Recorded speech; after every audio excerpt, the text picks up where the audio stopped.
ఇండియాలోనే #1 varicose veins hospital Avis vascular centre.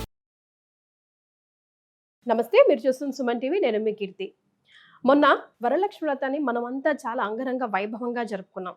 అయితే కొన్ని సోషల్ మీడియాలో వీడియోస్ చూస్తుంటే గనక శాస్త్రానికి విరుద్ధంగా చేసుకున్నారేమో, ఇలా చేయడం ఎంతవరకు కరెక్ట్, సనాతన ధర్మం దీన్ని ఒప్పుకుంటుందా ఒప్పుకోదా అనే విషయాలు మనతో చర్చించడానికి ప్రముఖ ఆస్ట్రాలజర్ బ్రహ్మశ్రీ నందిబట్ల శ్రీహరి శర్మ గురువు గారు ఉన్నారు. నమస్తే గురుగారు. వాగర్థావివ సంపృక్తౌ వాగర్థ ప్రతిపత్తయే జగతః పితరౌ వందే పార్వతీ పరమేశ్వరౌ. ఆదిత్యాయ చ సోమాయ మంగళాయ బుధాయ చ గురు శుక్ర శనిభ్యశ్చ రాహవే కేతవే నమః. శృంగేరి జగద్గురు పీఠాధిపతులకి, కంచి పీఠాధిపతులకి నమస్కారములు తెలియజేసుకుంటూ కార్యక్రమాన్ని ప్రారంభిద్దాం. గురుగారు, వ్రతాలు, నోములు, పూజలు, పుణ్యకార్యాలు అనేసరికి చాలా సెంటిమెంట్తో కూడుకున్నవి గురుగారు. అంటే మనోభావాలు చాలా ఈజీగా దెబ్బతినే అవకాశం ఉంటుంది. మధ్యకాలంలో వరలక్ష్మి వ్రతం వీడియోస్ చూస్తుంటే కనుక పెళ్ళి కాని వాళ్ళు, ట్రాన్స్జెండర్స్ చాలా రకరకాల విధంగా, రకరకాల వాళ్ళకి ఇష్టం వచ్చిన విధంగా, అంటే ఒక ఆడంబరం కోసం మాత్రమే చేసుకున్నట్టుగా అనిపిస్తుంది. ముఖ్యంగా వరలక్ష్మి వ్రతం అయితే నిండు సౌభాగ్యం కోసమే మనం చేసుకుంటూ ఉంటాం కదా గురుగారు. మరి ఇది ఎంతవరకు శాస్త్ర విరుద్ధం అంటారు? ఇది ఎంతవరకు మనం సపోర్ట్ చేయొచ్చు, సపోర్ట్ చేయకూడదు అంటారు? ముఖ్యంగా గమనించుకుంటేనమ్మా, ఇప్పుడు ఎప్పుడైతే నాటక రంగం నుంచి మొదలుకొని సినిమా రంగము, ప్రసార మాధ్యమం దాకా మన జీవితంలో ఒక భాగం అయితే అయిపోయిందో, దాన్ని దృష్టిలో పెట్టుకొని ప్రజలందరూ కూడా వాళ్ళ యొక్క అభిప్రాయాల్ని మార్చుకుంటున్నారు. ఇప్పుడు ఎవరైనా ఒక హీరో ఒక కూల్ డ్రింక్ కానీ, ఒక సిగరెట్ కానీ, లేకపోతే ఇంకేదైనా అలవాట్లకు సంబంధించింది యాడ్లో నటిస్తే ఆయన్ని అభిమానించే వాళ్ళు, ఆయన అనుసరించే వాళ్ళందరూ కూడా అదే విధంగా దాన్ని ఫాలో అవుతున్నారు. చివరికి అది ఏంటి, ఎక్కడి దాకా దారితీస్తుంది? సమాజాన్ని భ్రష్టు పట్టించే విధంగా దారితీస్తుంది. అయితే బిగ్ బాస్ షోలోనో, లేకపోతే రాజకీయ రంగంలో పలుకుబడిన వ్యక్తులుగానో, లేకపోతే చిన్న చితగా ఏదైనా సీరియల్స్లో నటించి కొంత ప్రాచుర్యం సంపాదించినటువంటి వాళ్ళు, పేరు సంపాదించినటువంటి వాళ్ళు, ఒకప్పటి కాలం నేను చెప్తున్నాను, సినిమా రంగంలో వాళ్ళు కూడా ఇలాంటివి చేసుకున్నారు. కానీ శాస్త్రీయబద్ధముగా, శాస్త్ర విహితముగా చేసుకున్నారు, కానీ శాస్త్రరహితంగా చేసుకోలేదు. ఎక్కడ కూడా ఎవరైనా పాయింట్అవుట్ చేస్తారా అని ఆ పాయింట్అవుట్ చేయకుండా కూడా జాగ్రత్త పడుతూ చక్కగా కార్యక్రమాలు చేసుకున్నారు, 10 మందికి తెలియజేశారు. ఆ తరం పోయింది. ఇప్పుడు ఉండేటువంటి ఈ కొత్త తరం కూడా కోర్టులు అనేటువంటివి కూడా కొన్ని దుష్ట సాంప్రదాయాలకి నాంది పలికింది. తద్వారా ఇప్పుడు ఎవరికి ఇష్టం వచ్చినట్లుగా, ఎవరి ఇష్టారీతిగా వాళ్ళు తమ యొక్క విధానాల్ని చేసుకుంటున్నారు. అది రహస్యంగా చేసుకోవచ్చు, కానీ 10 మందికి ప్రజలకి తెలియచేసే విధంగా బయట పెట్టాల్సిన అవసరం ఏముంది? దీంట్లో అంతరార్థం ఏంటి? నేనేదో పని చేస్తున్నాను, అది చాలా గొప్పది అని సమాజానికి తెలియచేయడం. అంటే నా బాటలో కూడా మీరు నడవండి, మీరు కూడా నన్ను ఆదర్శంగా తీసుకోండి. ఇంకొకటి విధానం ఏంటంటే డబ్బు. ఈ వీడియోలు ఎందుకనంటే వాళ్ళందరూ చేసిన సెలబ్రిటీస్ కాబట్టి వాళ్ళని తన్మయత్వంతో వాళ్ళు ఆశాంతం వీడియో చూస్తారు, తద్వారా వాళ్ళకి రెవెన్యూ జనరేట్ అవుతుంది. లేదా 10 మంది కళ్ళల్లో పడతాం. ఈ విధంగానైనా కానీ పొట్టి బట్టలు వేసుకొని తిరిగి యాక్షన్ చేసి పనికిరాని సన్నివేశాల్లో ఉండి దాన్ని చూసిన దానికన్నా, ఓహో నేను కూడా చాలా జాగ్రత్తగా, నేను కూడా ఈ యొక్క శాస్త్రీయతని పాటిస్తున్నానని 10 మందికి తెలియజేయడం కోసం, ఒక మంచిగా గొప్పగా ఉండడం కోసం, ఆ విధంగా, అంటే దొంగలు ఊళ్ళు పంచుకున్నట్టుగా దొంగతనం చేసేవాడు కూడా నేను మంచి పని చేస్తున్నానని దేవుడి దగ్గరకు వచ్చి నమస్కారం చేసుకున్నట్టుంది. దీనివల్ల సమాజానికి ఏంటి అని అంటే, ఇది ప్రధానంగా న్యాయ వ్యవస్థలో వచ్చినటువంటి ప్రధాన తీర్పుల వల్ల. ఎందుకంటే మొదటి నుంచి కూడా మన కొన్ని వందల ఏళ్ల నుంచి కూడా మన సనాతన ధర్మంపై తురుష్కులు, మొఘల్స్, అలాగే ఆంగ్లేయులు వీళ్ళందరూ దండయాత్ర చేసినా ఇంకా సజీవంగా మన ధర్మం పట్టుకుంటూ ఉన్నాము. అటువంటి ధర్మాన్ని ఇంకా విచ్ఛిన్నం చేసి నాశనం చేయాలనే దురుద్దేశంతో కొంతమంది కమ్యూనిజం భావాలు కలిగినటువంటి వాళ్ళు, హిందూ వ్యతిరేక శక్తులు కొంతమందిని తయారు చేసి వాళ్ళకి లా చదివించి వాళ్ళని ఉన్నత విద్యావంతులుగా చేసి, ఇప్పుడు వాళ్ళు ఒక సుప్రీం కోర్ట్స్ సంబంధించినటువంటి అత్యున్నత న్యాయస్థానంలో జడ్జిలుగా ఉండి, వాళ్ళు ఉన్న సందర్భంలో కొన్ని పిల్స్ వేయించి మన ధర్మాన్ని నాశనం చేసే విధంగా, పరాయి పాలనలో ఉన్నటువంటి విధంగా పరాయి ధర్మాలు మనల్ని పెట్టి ఆమోదింపచేశారు. ఏంటి, 18 ఏళ్ళు దాటినటువంటి వ్యక్తికి సహజీవనం చేసినా ఎటువంటి తప్పు లేదు, అది సంఘం ఆమోదించకపోయినా చట్టం ఆమోదిస్తుంది, దీనికి ఎటువంటి ఇబ్బందులు కలగవు, ఇటువంటి వాళ్ళు యథేచ్ఛగా స్వీకరించవచ్చు అన్నప్పుడు దాన్ని దృష్టిలో పెట్టుకొని, దాన్ని ఆసరాగా తీసుకొని ఎంతమంది చెలరేగిపోయారు. ఇప్పుడు మనం చూస్తున్నట్లయితే సెలబ్రిటీస్ కొంతమంది వరలక్ష్మి వ్రతం చేసుకున్నారు. ఈ వరలక్ష్మి వ్రతంలో ప్రధానంగా మనకు తెలియవచ్చేటువంటి ఘట్టం ఏంటంటే, అమ్మవారు చారుమతికి స్వప్నంలో కనిపించి ఆ యొక్క వ్రత విధానం అంతా కూడాను చేసుకోమని చెప్పింది. ఆ చారుమతి ఎవరు? పుట్టిన దారభ్యత, చక్కగా తల్లిదండ్రుల పర్యవేక్షణలో పెరిగి పెద్దయి చక్కగా కన్యగా అవ్వగానే మంచి వరుని చూసి తల్లిదండ్రులు పెళ్లి చేశారు. ఆ ఇంటికి వెళ్ళిన తర్వాత అత్తమామల్ని గౌరవిస్తూ, ప్రేమిస్తూ, ఆదరాభిమానాలతో చక్కగా చూసుకుంటూ, పతి యందు పతివ్రత భక్తితో ప్రదర్శిస్తూ, సంతానాన్ని రక్షించుకుంటూ, ప్రేమిస్తూ, అంతగా లీనమైపోయి కుటుంబానికే అంకితం చేసుకున్నటువంటి అటువంటి చారుమతిని చూసి ఆనందపడినటువంటి లక్ష్మీదేవికి స్వప్నంలో కనిపించి ఆ విధంగా వరాలు ఇవ్వడము, ఆ విధంగా వ్రతం చేసుకోమని చెప్పడం, తాను ఒక్కతే చేసుకోకుండా 10 మందిని, ఆ ఊళ్ళో ఉన్నటువంటి 10 మంది మహిళలను కూడా పిలిపించి చక్కగా శాస్త్రీయంగా చేసుకున్నటువంటి కారణం చేత ఆమెకి చక్కగా వైభవోపేతమైన జీవితాన్ని బ్రతికినంత గడిపి తదనంతరం విష్ణు సాయుధ్యాన్ని పొందింది కుటుంబ సమేతంగా. ఇది మనకు చారుమతి ద్వారా. అంటే కలిసి ఉంటున్నాము, కలిసి ఉంటే కూడా చేసుకోవచ్చు, పెళ్ళే ఉందా, 3 ముళ్ళే కదా, పడలేదు, మిగతాదంతా మామూలుగా యాజ్ యూజువల్ గానే నడుస్తుంది కదా అనుకుని చేస్తున్నారా, లేకపోతే ఎలా చూడాలి గురుగారు? ఇక్కడ విధానంలోకి వచ్చినప్పుడు వివాహ పద్ధతుల గురించి మనం తెలుసుకోవాలమ్మా. వివాహ పద్ధతులు అన్నప్పుడు ఏం అంటే ప్రధానంగా 8 రకాల వివాహ పద్ధతులు ఉన్నాయి. బ్రహ్మ వివాహము, దైవ వివాహము, ఆర్ష వివాహము, ప్రాజాపత్య వివాహము, అసుర వివాహము, పైశాచ వివాహము, గాంధర్వ వివాహము, ఇట్లాంటివి. రాక్షస వివాహము, 8 రకాల వివాహాలు. ఇందులో మొదటి 4 ఆమోదము, తర్వాత 4 గాంధర్వము, అసుర వివాహము, పైశాచ వివాహము. ఇవన్నీ కూడా సమాజము ఆమోదించదు. అంటే ఎప్పుడో కొన్ని వందల కోట్ల సంవత్సరాల క్రిందట నాగరికత అంటూ లేని సమయంలో ఆ విధంగా ప్రజలందరూ కూడా ఎవరిష్టారీతిగా జీవించి ఉండడం, కానీ నాగరికతగా పెరిగి సమాజము ధర్మం అనేటువంటిది పాటిస్తూ, వేదము అనేటువంటిది అపౌరుషేయం కాబట్టి వేదం ద్వారా అనేక విజ్ఞానము తెలుసుకొని మానవులందరూ కొన్ని కట్టుబాట్లు, ఆచార సాంప్రదాయాలు అనేటువంటివి ఏర్పరచుకున్నారు. అందుకనే వందల సంవత్సరాలు, కోట్ల, లక్షల, వేల సంవత్సరాల నుంచి కూడా వివాహ వ్యవస్థలో ఒక అమ్మాయి తండ్రి అమ్మాయికి చక్కటి వరుణ్ణి అన్వేషించి ఆ వరుడి తల్లిదండ్రులు అమ్మాయి తల్లిదండ్రుల యొక్క సమక్షంలో బంధుమిత్రుల యొక్క అందరినీ కూడా పిలిపించి వివాహ వేడుకగా, అంటే వివాహం అంటే ఏదో తాళి కట్టడం, జీలకర్ర బెల్లం పెట్టడం కాదమ్మా.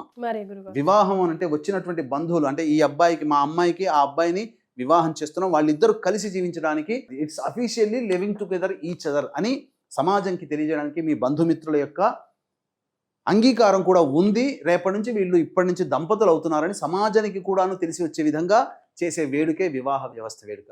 ఇప్పుడు అది చట్టాల రూపంలో అది భ్రష్టు పట్టిపోయి ఎవరికి వారు ఇష్టారీతిగా నాకు ఈ అబ్బాయి నచ్చాడు సహజీవనం చేసుకోవడం. సహజీవనం అయినా కూడా అది వాళ్ళిద్దరికి సంబంధించి లేదా వాళ్ళ కుటుంబానికి సంబంధించిన విషయం అనుకోవచ్చు గురుగారు.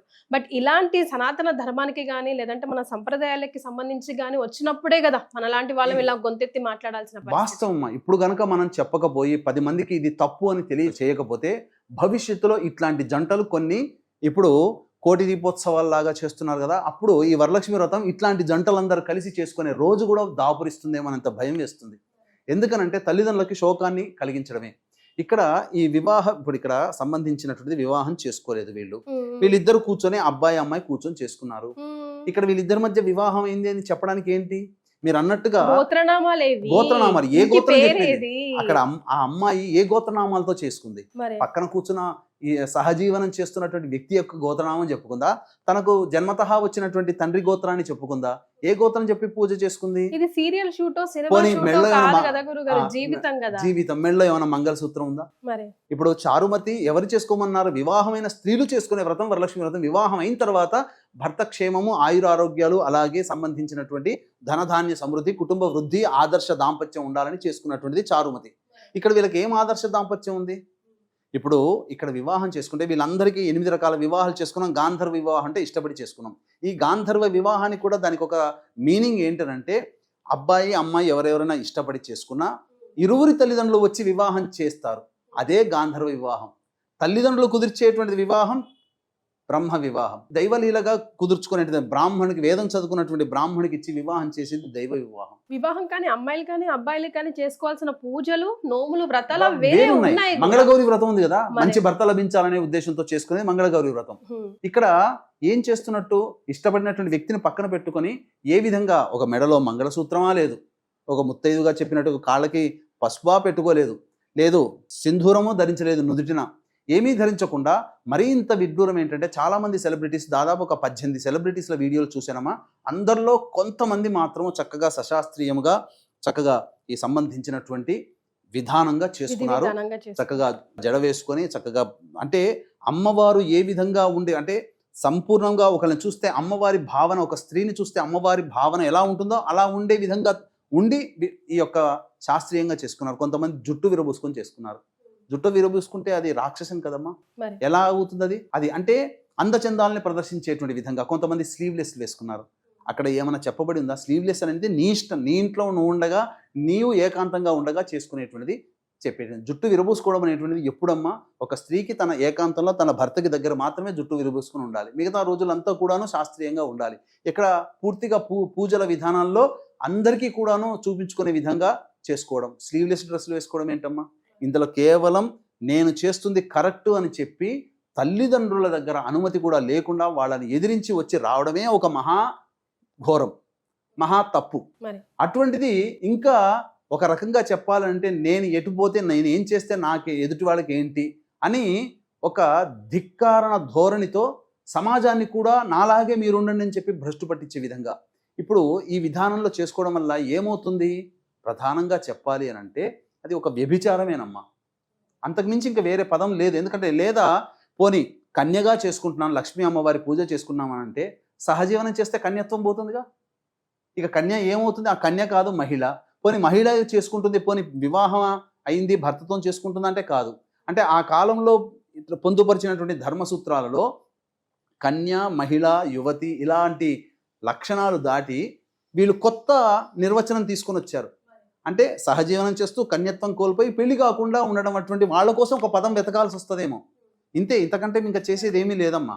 కాబట్టి కొంతమంది అయితేనేమో ఈ సంబంధించినటువంటి రాజకీయ నాయకులు కానీ కొంతమంది ఇలా చేసుకుంటున్నారు. ఒక చోట పెళ్ళి అయిపోయి ధర్మబద్ధంగా, శాస్త్రీయబద్ధంగా 7 అడుగులు అగ్నిసాక్షిగా వివాహం చేసుకొని తల్లిదండ్రుల సమక్షంలో వాళ్ళ అనుమతి పొంది వివాహం చేసుకొని ఉన్నటువంటి వ్యక్తి మళ్ళీ వేరొక వ్యక్తులని ఇష్టపడి, ఆ వ్యక్తి కూడా పెద్దలు కుదిర్చిన వివాహం చేసుకొని ఇప్పుడు ఇష్టపడ్డారని చెప్పి ఇరువురు కలిసి మళ్ళీ ఒక చోట కూర్చొని వ్యాపార స్థలంలో వ్రతం చేసుకోవడం ఎంతవరకు విడ్డూరం? అంటే ఇక్కడ ఎవరు చేసుకుంటున్నారు? భర్త లేకుండా భార్య, భార్య లేకుండా భర్త కలిసి కూర్చోవడం వల్ల ఏ రకమైన సాంప్రదాయానికి మనం తెరలేపుతున్నాం అనేటువంటి విషయాన్ని గుర్తుపెట్టుకోవాలి. కాబట్టి దయచేసి వీక్షించేటువంటి ప్రేక్షకులు ఎల్లరూ కూడా అటువంటి వీడియోలు చూడగానే దాన్ని ఏమాత్రం కూడా ఆమోదయోగ్యంగా చేయకూడదు. మరీ విచిత్రంగా అంటేనమ్మా, వీళ్ళ వీడియోలు చూసి అతి త్వరలో మీరు చక్కగా దంపతులుగా కావాలని కోరుకుంటున్నాను, ఆశీస్సులు అని చెప్పి వీడియోలో పెడుతున్నారు. అంటే దాని అర్థం ఏంటి? ఆ కామెంట్లో పెడుతున్నారు అంటే నువ్వు ఆమోదించినట్టు కదా. అంటే నీ ఇంట్లో నీ అమ్మాయికో లేకపోతే నీ యొక్క చెల్లెలికో నీ అక్కకో ఇలా జరిగితే నువ్వు ఊరుకుంటావా? అలా ఆమోదిస్తావా వాళ్ళని? బయటి వాళ్ళని ఎలా ఆమోదించగలుగుతావు? బయట వాళ్ళని ఆమోదించావంటే శాస్త్రాన్ని, ధర్మాన్ని నాశనం చేసినట్లే, సమాజాన్ని భ్రష్టు పట్టించినట్లే. సమాజంలో మనం బతకట్లేమా? అడవుల్లో బతకట్లేదు కదా, కందమూలాలు తిరుగుంటూ ఎక్కడో ఉండట్లేదు కదా, కోతుల్లాగా జీవించట్లేదు కదా.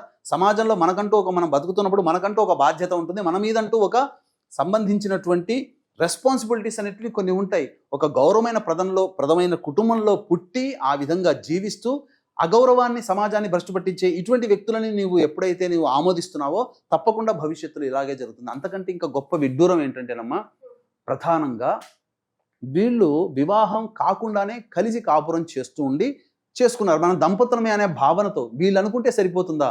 ఇప్పుడు వాళ్ళు సంబంధించినటువంటి ఒక చిన్న ఎగ్జాంపుల్ చెప్తాను. వాళ్ళందరూ నటులే కదా.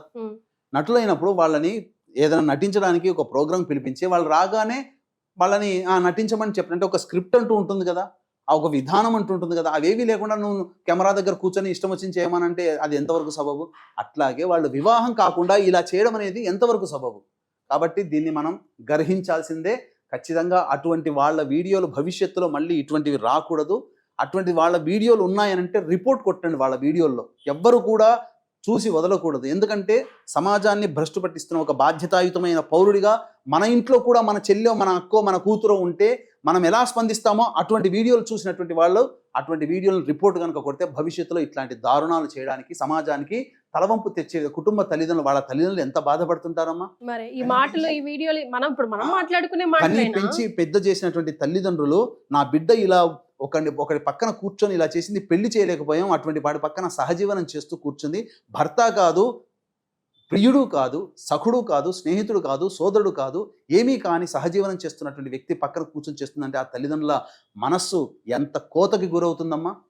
ఇలా అందరూ కూడా అటువంటి చూసినటువంటి వాళ్ళ చేసినటువంటి విధానం మాత్రం చాలా గర్హనీయమైనటువంటిది. ఇంకొక విధానం ఏంటంటే ప్రధానంగా వాళ్ళు చేసుకునే పూజలు కుక్కలు తెచ్చుకొని పెట్టుకుంటున్నారమ్మా. కుక్కల్ని ఎవడు పెట్టుకోమన్నాడమ్మా? శాస్త్రంలో ఎక్కడైనా యుగ యుగాల నుంచి కూడాను అనేక సంబంధించినటువంటి రాజుల కథలు, పాండవులు, రామాయణం, ఇన్ని భాగవతం అన్నీ చూసాం. ఏదైనా కృష్ణుడు కుక్కను పెంచుకున్నాడా? రాముడు కృష్ణుడికి పెంచుకున్నాడా? పాండవులు కృష్ణుని పెంచుకొని తిరిగారా? కుక్క రూపంలో యముడు స్వర్గారోహణం వాళ్ళ ఆఖరి మజిలీలో వాళ్ళ వెంట వచ్చాడు, కానీ వాళ్ళ చంకన వేసుకొని తిరగలేదమ్మా కుక్కని పాండవులు. అంటే ఏం చెప్పబడింది శాస్త్రంలో అంటే, మనం ఇంట్లో అంటే బయట ఉండాల్సినటువంటి జంతువుని ఇంట్లో తెచ్చిపెట్టుకుని ఎప్పుడైతే ఉంటామో మన కుటుంబంలో అష్టదరిద్రాలు ఉంటాయి, అందులో సందేహం లేదు. అందుకనే భోజనం చేసేటప్పుడు కానీ ఒక్కసారి కుక్క బిదిలిచి ఇట్లా చూడండి అమ్మా, ఏమవుతుంది? అన్ని వెంట్రుకలు పడిపోతాయి. పిల్లిని పెంచుకున్న పిల్లి వెంట్రుకలు కూడా పడతాయి. తిన్నటువంటి మనకు తెలుస్తుందా? మన కంట్లో మనం చూస్తామా? తిన్నటువంటి విధంగా శ్వాసకోశ వ్యాధులు, అనారోగ్య సమస్యలు వస్తున్నాయి. కాబట్టి ఇంకా దారుణాతీతం. అసలు పెళ్లి కాకుండానే ఒక వ్యక్తితో సహజీవనం చేస్తూ పక్కన కూర్చోబెట్టుకొని ఏ గోత్రనామాలతో చెప్తున్నారో తెలియకుండా ఆ విధంగా పూజ చేసుకొని అంటే అపహాస్యం చేస్తున్నట్టు కాదు, ధర్మాన్ని దైవాన్ని అపహాస్యం చేస్తున్నట్టు కాదు. పైగా వాయనం ఇవ్వాల్సింది ఎవరికమ్మా? ముత్తైదులకు ఇవ్వాలి. అనేక మంది వీడియోలు చూశాను కదా, పెళ్లి కాని వాళ్ళ అమ్మాయిలకు కూడా వాయనం ఇస్తున్నారు. ఏం ఆచారాన్ని తెరలేపుతున్నట్టమ్మా ఇక్కడ? నీకేం తెలుసు అని చెప్పి, శాస్త్రం తెలుసా? శాస్త్రం తెలియకుండా ఆ విధంగా చేస్తున్నారు. అంతకు మించినటువంటి ఇంకా గొప్ప విడ్డూరం ఏంటంటే, అసలు పూజా విధానం తెలుసా? నిజంగా గనక ఆ చారుమతి సంబంధించినటువంటి వరలక్ష్మి వ్రత కథంతా తెలుసుకొని గనక చేస్తే వాళ్ళు ఆ పక్కన చేసేవారు కాదు. ఆ విధంగా తెలుసుకోవాలి. అటువంటిది ఏమీ లేకుండా చేస్తున్నారు. కుక్కల్ని పెంచుకోవడంలో తప్పులేదు, ఇష్టపడడంలో తప్పులేదు. కానీ బయట ఉండాల్సిన దాన్ని ఇంట్లో పెట్టుకొని, ఇంట్లో ఉండాల్సిన దాన్ని ఒంట్లో పెట్టుకుంటే ఏం లాభం అమ్మా? అనవసరం. ఎందుకంటే చాలా మటుకు శాస్త్రాన్ని తెలుసుకొని పాటించాలి. శాస్త్ర విరుద్ధంగా చేయకూడదు, శాస్త్ర విహితంగా చేయాలి. శాస్త్ర రహితంగా మనం ఎప్పుడూ కూడా ఆచరించకూడదు. ఇది మాత్రం ఒక రకంగా చెప్పాలంటే ఈ వరలక్ష్మి వ్రతం అనేటువంటిది ఇటువంటి వింత పోకడలకి పోవడం అనేటువంటిది, సహజీవనం చేస్తున్న కుటుంబాలు పెళ్ళై విడాకులు తీసుకోకుండా మళ్ళీ కలిసి సహజీవనం చేస్తూ అలా చేస్తున్న కుటుంబాలు, అలా చెప్పాలి అని అంటే ఒక రకంగా వాళ్ళకి అమ్మవారు దేనికి సంకేతం? నవగ్రహాల్లో శుక్రుడు, చంద్రుడికి సహోదరి లక్ష్మి, శుక్రునికి అధిష్టాన దేవత లక్ష్మి. దీనివల్ల ఏముంటుంది? మనసు ప్రశాంతత ఉండదు. ఆ మనసు ప్రశాంతతనిచ్చేది, అలాగే దాంపత్యాన్ని కలగజేసేది, వివాహాన్ని కలగజేసేది, ఆర్థిక పరంగా గొప్పగా వైభవోపేతమైన జీవితాన్ని, రుణబాధలను తొలగించేది లక్ష్మీ అమ్మవారు. ఇటువంటి అన్ని లక్షణాలు ఉన్నటువంటి అమ్మవారిని మనం అపహాస్యం చేయడం వల్ల ఇవన్నీ కూడాను దూరం అవుతాయి. అంతేకాకుండా భవిష్యత్తులో రేపొద్దున ఈ చేసినటువంటి అపచార ప్రభావం వల్ల వాళ్ళ మధ్య చెడు జరిగి వాళ్ళు దూరం అయిపోయి మళ్ళీ అమ్మ నేను చేసిన తప్పు క్షమించమ్మా అని చెప్పి తల్లిదండ్రులకు పాదాలు పట్టుకునే పరిస్థితి కూడా రేపొద్దున భవిష్యత్తులో అది ఖచ్చితంగా దాపురించి తీరుతుందని చెప్పవచ్చు. ఎందుకంటే దైవాన్ని అపహాస్యం చేసావు, సమాజాన్ని అపహాస్యం చేసావు. అలాగే నమ్మి చక్కగా అమ్మవారిని చేసుకునేటువంటి వాళ్ళ యొక్క ఆలోచనల్ని మరల్చి వాళ్ళు కూడా ఇదే బాటలో పడే విధంగా సమాజంలో భవిష్యత్తులో ఇప్పుడు చిన్నపిల్లలుగా ఉన్న వాళ్ళు రేపొద్దున పెద్ద అవుతారు. వాళ్ళ యొక్క ఆలోచనల్ని తప్పు పట్టే విధంగా తయారు చేసి వాళ్ళ జీవితాన్ని కూడా నాశనం చేసే విధంగా మీరు ఈరోజు ప్రవర్తించారు. మీరు చేసినటువంటి ఈ వీడియోల వల్ల మీకొక్కరికి సంతోషమేమో కానీ సమాజానికి మాత్రం తీరని ద్రోహం అని చెప్పవచ్చు. కాబట్టి ఇకనైనా కానీ మీడియా ముందుకు వచ్చి చేసిన తప్పుని అంగీకరించి భవిష్యత్తులో ఇట్లాంటివి చెయ్యము అని చెప్పి క్షమాపణ సమాజానికి అడగండి. తప్పకుండా ఆ అమ్మవారు కనీసం పశ్చాత్తాపంతో ఉన్నటువంటి విధానాన్ని చూశారు కాబట్టి అమ్మవారు మిమ్మల్ని క్షమిస్తుంది. లేకపోతే ఇంతకుముందు చెప్పబడినటువంటి అమ్మవారి యొక్క యోగాలు ఏమున్నాయో అవన్నీ కూడా మీకు అవయోగాలుగా అవుతాయని చెప్పడంలో ఏమాత్రం సందేహం లేదమ్మా. సో డెఫినెట్గా సనాతన ధర్మానికి సంబంధించి ఏదైనా తప్పు చేయాల్సి వస్తే అది ఎవరైనా మనం గొంతిప్పి మాట్లాడాల్సిందే, రిజెక్ట్ చేయాల్సిందే. చాలా సంతోషం గురుగారు, ధన్యవాదాలు. సర్వం శ్రీ ఉమామహేశ్వర పరబ్రహ్మార్పణమస్తు.